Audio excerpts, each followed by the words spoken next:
নমস্কার আদা বন্ধুরা, আশা করি সবাই ভালো আছেন। আমিও ভালো আছি।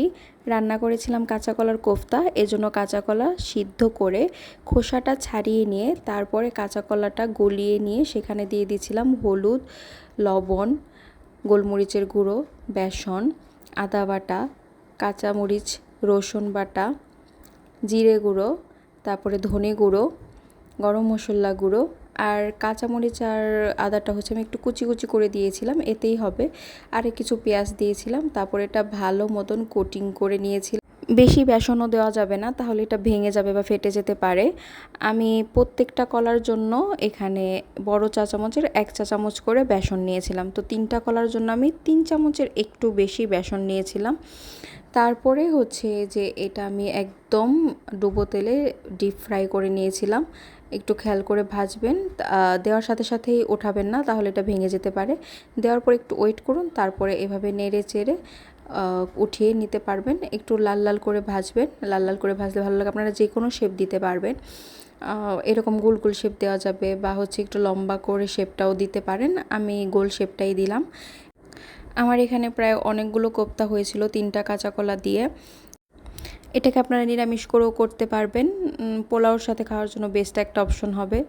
ভাত দিয়েও খাওয়া যাবে, যেভাবে আপনাদের ইচ্ছা খেতে পারেন।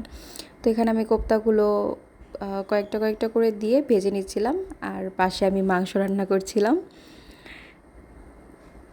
তারপরে যে কোফতাগুলো ভেজে সব উঠিয়ে নেব। উঠিয়ে নেওয়ার পর এই যে দেখুন আমার সব কোফতাগুলো। তারপর আমি তেলটা কমিয়ে নেব, অল্প তেলে একটু জিরা তেজপাতা ফোড়ন দেব। ফোড়ন দিয়ে কিছু পেঁয়াজ দিয়ে তারপরে আমি আদা কুচি, রসুন কুচি আর কাঁচা লঙ্কা বা কাঁচা মরিচ কুচি দিয়ে দেব।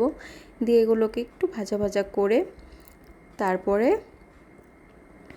আমি এখানে লবণ, হলুদ, তারপর আমরা গ্রেভি করার জন্য যেভাবে যেটা দেই আর কি সেটাই দেব।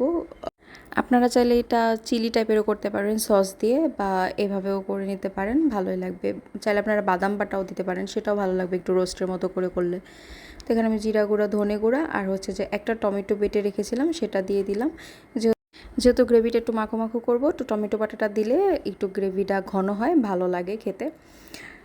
তো এইভাবে টমেটোটা কষিয়ে নেব, যে যতক্ষণ না আপনার কাঁচা গন্ধটা চলে যাচ্ছে ততক্ষণ পর্যন্ত একটু ভালো করে কষাবো অল্প আঁচে। কষানোর পর আমি এখানে একটু দই ফেটিয়ে দিয়ে দিলাম। দই দিলেও গ্রেভিটা ঘন আসে, ভালো লাগবে। দই দেওয়ার সময় অবশ্যই আঁচটা লোতে রাখবেন, ফুল আছে দই দিলে দইটা ফেটে যায়। তো এখন দইটা অল্প আঁচে দিয়েও আমি একটু নাড়াচাড়া করে নেব। নাড়তে নাড়তে যখন মশলা থেকে দেখব যে তেল উঠে না আসা পর্যন্ত আমরা এটা কষাতে থাকবো।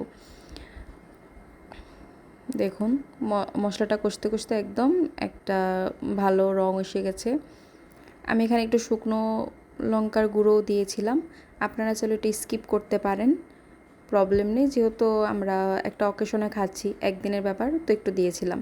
তারপরে যখন তেল ছেড়ে এসেছে তখন আমি এখানে একটু গরম জল দিয়ে দিয়েছি।